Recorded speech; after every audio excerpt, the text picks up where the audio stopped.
Mano trumpuose tekstiniuose postuose Facebook'e dažniausia būna klausimas.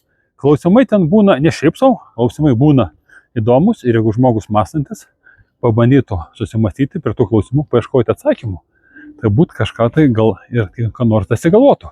Bet kaip pastebėjau, žiūrovai, mano visi sekėjai, 90%, gal net daugiau komentarų, tai neatsakymai į klausimus, tai kažkokios tai sapalinės.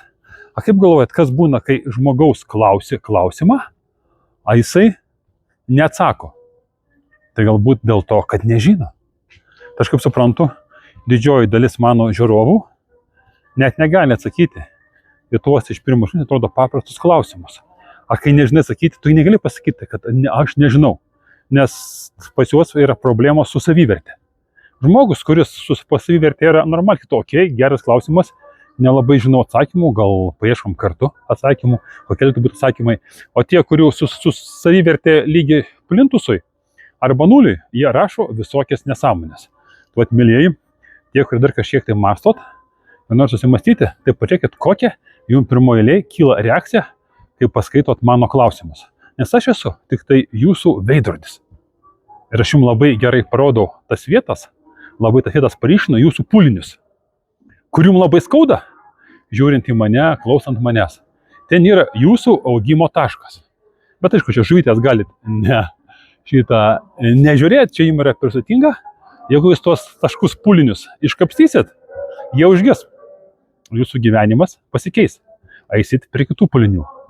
Bet čia tik tai geriem, normaliem žmonėm, kurie masto, tie, kurie nori keistis. Tai tie pas mane nori pilusi kanalą žiūri, tematiką šitą, daro technikas, greitų metų pasirodys metaforinių kortų parduotuvė, galbūt pasirodys metaforinių kortų kambarys, kur galima dirbti su savim arba su kitais, daug naujų technikų su to surištam, bet čia yra viskai žmonėm.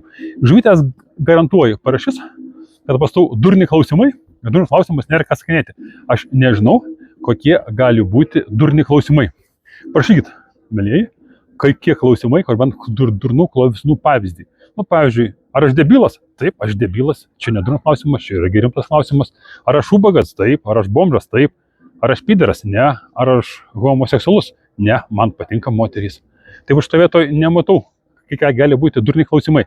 Gali būti tai, kad atsakovas to, kur klausia, nežino, ką atsakyti, įsigasta, deda ant slidžių ir rašo visokias nesąmonės. Mėlyjeji, stebėkit savo reakciją į mane ir keiskit gyvenimus.